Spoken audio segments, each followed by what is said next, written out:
Olá meninas, aqui quem fala é a Daiane do grupo Esposas que Oram. Nós estamos na jornada Uma Vida com Propósitos, de Rick Warren. Hoje nós vamos ler o dia 34, Pensando como Servo.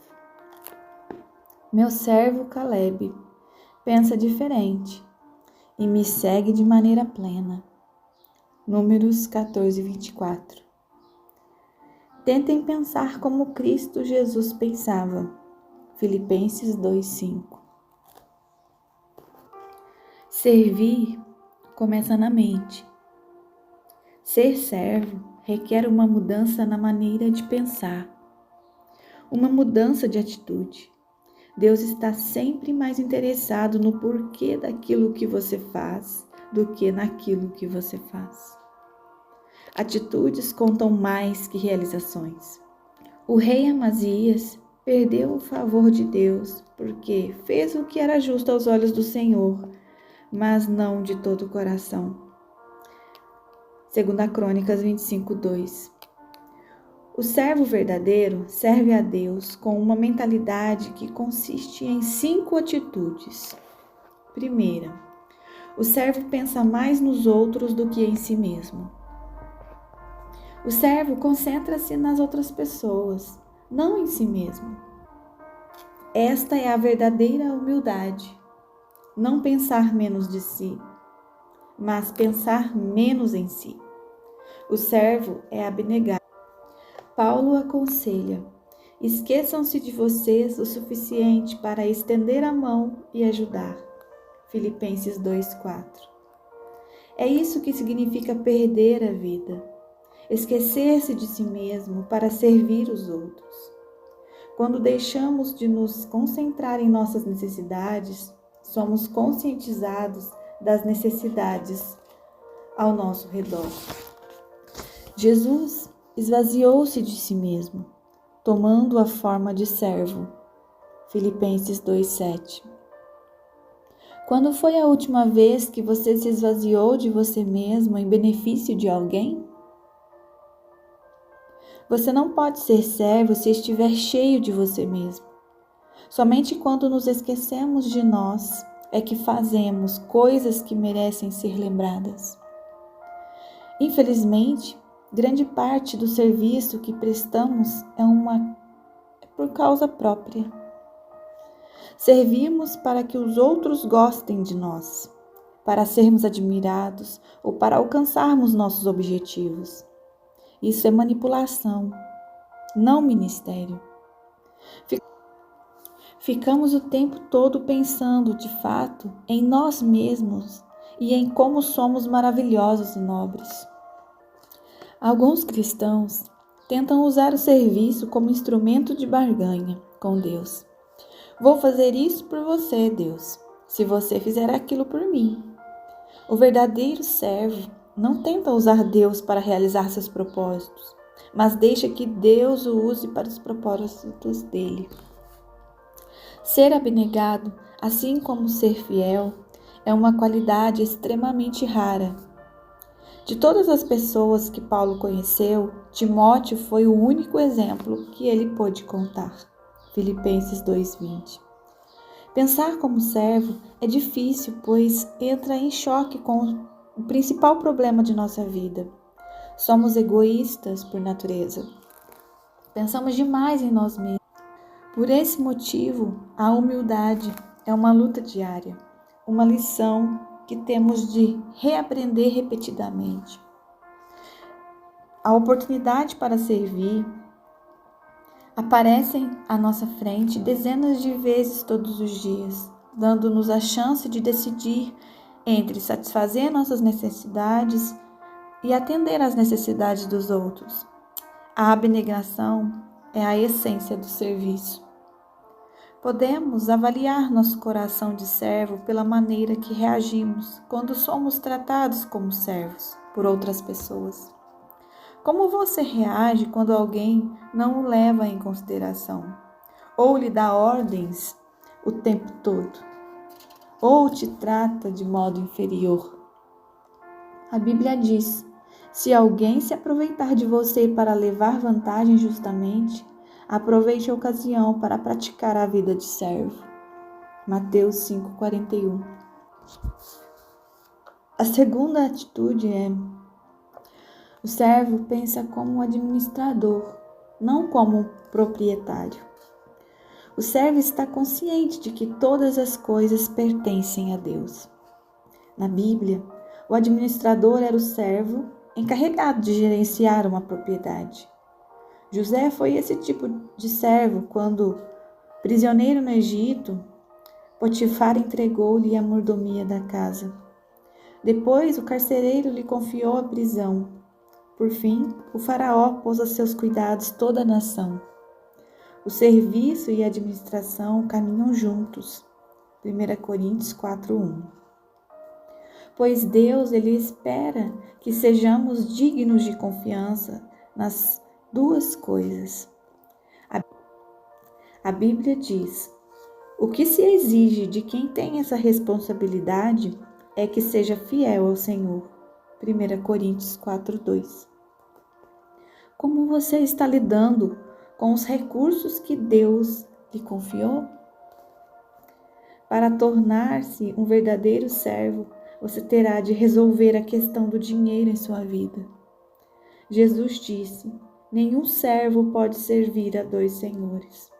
Vocês não podem servir a Deus e ao dinheiro. Lucas 16:13. Ele não disse: vocês não devem, mas vocês não podem. É impossível viver para o ministério e viver para o dinheiro. São objetivos que se excluem mutuamente. Qual deles você escolhe? Se você for servo de Deus, não poderá fazer nenhum trabalhinho por fora. Todo o seu tempo pertence a Deus. Ele exige lealdade exclusiva, não fidelidade de meio expediente. É o dinheiro que tem o maior potencial para substituir Deus em nossa vida. O materialismo é responsável por desviar as pessoas do serviço de Deus, mais que qualquer outra coisa. Elas dizem: depois que atingir meus objetivos financeiros, vou servir a Deus. É uma decisão tola, pela qual se arrependerão por toda a eternidade. Quando Jesus é seu mestre, o dinheiro serve você. Mas se o dinheiro for o seu mestre, você se tornará escravo dele. A riqueza não é absolutamente pecado, mas deixar de usá-la para a glória de Deus, sim. O servo de Deus sempre se preocupa mais com o ministério que com o dinheiro. A Bíblia é extremamente clara. Deus usa o dinheiro para saber se você é um servo fiel. Foi por isso que Jesus falou mais sobre o dinheiro que sobre o céu e o inferno. Ele disse: assim, se vocês não forem dignos de confiança em lidar com as riquezas deste mundo ímpio, quem confiará as verdadeiras riquezas a vocês? Lucas 16:11. A forma de você gerenciar o dinheiro afeta a quantidade de bênçãos de Deus derramadas sobre sua vida. No capítulo 31, mencionei 2 tipos de pessoas: construtores do reino e construtores de riquezas. Ambos são bons em fazer os negócios crescerem, fechar acordos ou vendas e obter lucro. Os construtores de riquezas continuam a acumular fortunas para si, independentemente de quanto tenham alcançado. Mas os construtores do reino mudam as regras do jogo. Eles ainda tentam ganhar tanto dinheiro quanto for possível, mas fazem isso para distribuí-lo. Usam a riqueza para financiar a Igreja de Deus e a sua missão no mundo. Na igreja Saddleback, temos um grupo de diretores de empresas e empresários que tentam contribuir da melhor maneira. Por isso, costumam fazer doações, na medida de suas possibilidades, para promover o reino de Deus. Incentivo você a conversar com seu pastor e incentivar um grupo de construtores do reino em sua igreja. Terceira atitude: o servo medita sobre o próprio trabalho, não no que os outros estão fazendo. O servo de Deus não fica fazendo comparações, não critica nem compete com os outros servos ou com os demais ministérios. Está muito ocupado realizando a tarefa que Deus lhe designou. A competição entre os servos de Deus é absurda por muitas razões. Estamos todos no mesmo time. O nosso objetivo é fazer que Deus seja visto, não nós mesmos. Recebemos diferentes atribuições e cada um tem uma forma exclusiva. Paulo admoesta: isso significa que não devemos ficar fazendo comparações, como se um fosse melhor que o outro. Temos coisas mais importantes a fazer na vida. Ninguém é melhor do que ninguém. Cada pessoa tem valor singular e inestimável. Gálatas 5:26. Não há lugar para ciúmes mesquinhos entre servos. Quando você está ocupado servindo, não há tempo para ser crítico. Todo o tempo desperdiçado em criticar os outros poderia ter sido usado no ministério. Quando reclamou a Jesus que Maria não a estava ajudando no serviço de casa, Marta perdeu o coração de serva. O verdadeiro servo não reclama das injustiças, não sente pena de si mesmo, nem fica aborrecido com os que não servem. Apenas confia em Deus e continua servindo. Não é nossa função avaliar os outros servos do Mestre. A Bíblia diz: quem é você para criticar o servo de alguém? O próprio Senhor determinará se o seu servo foi bem-sucedido ou não. Romanos 14:4. E também não é nossa função nos defendermos das críticas. Deixe que seu mestre tome conta disso. Siga o exemplo de Moisés, que se mostrou verdadeiramente humilde quando enfrentou oposição. Ou faça como Neemias, cujas respostas às críticas eram simplesmente esta: meu trabalho é muito importante para o que eu o interrompa agora, a fim de conversar com vocês. Neemias 6:3. Se você serve como Jesus, com certeza será criticado. O mundo e até mesmo grande parte da igreja não compreendem o que Deus valoriza. Um dos mais belos atos de amor demonstrados a Jesus foi criticado pelos discípulos. Maria derramou sobre Jesus as coisas mais valiosas que possuía, um perfume caro. Esse gesto de generosidade foi rotulado como desperdício pelos discípulos. Jesus, porém, os classificou como maravilhoso. Mateus 26:10. E isso é tudo o que importa. Seu serviço para Cristo jamais será um desperdício. Não importa o que os outros digam. A quarta atitude: o servo edifica sua identidade em Cristo. Por lembrar que é amado e aceito pela graça, o servo não precisa provar o seu valor. Ele aceita de bom grado trabalhos que pessoas inseguras consideram abaixo delas. Ao lavar os pés dos discípulos, Jesus dá um dos exemplos mais profundos de serviço, que parte de uma autoestima equilibrada. Lavar os pés era equivalente a ser engraxate, função desprovida de status. Mas Jesus sabia quem era.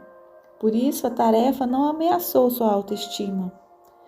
A Bíblia diz: Jesus sabia que o Pai havia colocado todas as coisas debaixo de seu poder e que viera de Deus. Assim, levantou-se da mesa, tirou sua capa e colocou uma toalha em volta da cintura. João 13, 1-4. Se você pretende ser servo, deposite sua identidade em Cristo. Somente pessoas seguras podem servir. Pessoas inseguras estão sempre preocupadas com a aparência. Temem a exposição de suas fraquezas e escondem-se sobre camadas de orgulho e pretensão. Quanto mais inseguros você for, mais desejará que as pessoas lhe sirvam e mais necessitará da aprovação delas. Henry Nouwen declarou: para sermos úteis aos outros, temos de morrer para eles, ou seja, temos de deixar de medir nossa importância e valor pelos parâmetros dos outros. Dessa forma, ficamos livres para manifestar misericórdia. Quando você fundamenta seu valor e sua identidade no relacionamento com Cristo, fica livre das expectativas dos outros. E isso permite que você realmente o sirva melhor. O servo não precisa cobrir a parede com placas e troféus para confirmar o seu valor. Ele não insiste em ser tratado por títulos, nem se envolve em mantos de superioridade. O servo considera irrelevante os símbolos de status e não mede o próprio valor pelo que realiza. Você pode gloriar-se de você mesmo, mas a única aprovação que conta é a do Senhor. 2 Coríntios 10, 18. Se alguém teve grande chance na vida de se gabar de suas relações pessoais, esse alguém foi Tiago, meio-irmão de Jesus. Ele detinha as credenciais de quem convivera com Jesus na condição de irmão. Ainda assim, na introdução de sua carta, ele se refere a si mesmo como servo de Deus e do Senhor Jesus Cristo. Tiago 1:1. Quanto mais próximo você estiver de Jesus, menos precisará de autopromover. A quinta atitude: o servo considera o ministério uma oportunidade, não uma obrigação. Ele gosta de ajudar pessoas, de suprir necessidades e de exercer o ministério. Ele serve ao Senhor com alegria. Salmo 102. E por quê? Porque ama o Senhor, reconhece sua graça, sabe que servir é a mais alta função da vida e tem ciência de que receberá uma recompensa. O Pai honrará e recompensará quem me servir. João 12, 26. Paulo acrescenta: ele não se esquecerá do trabalho duro que vocês realizaram por ele, nem do amor que lhe demonstraram ao cooperar com os outros cristãos. Hebreus 6:10. Imagine o que aconteceria se apenas 10% dos cristãos em todo o mundo levassem a sério o papel de servo. Imagine todo o bem que poderia ser feito. Você está disposto a ser uma dessas pessoas?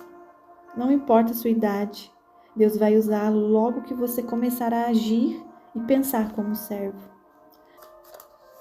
Albert Schweitzer declarou: entre todos vocês, as pessoas realmente felizes são aquelas que aprenderam como servir. Amém.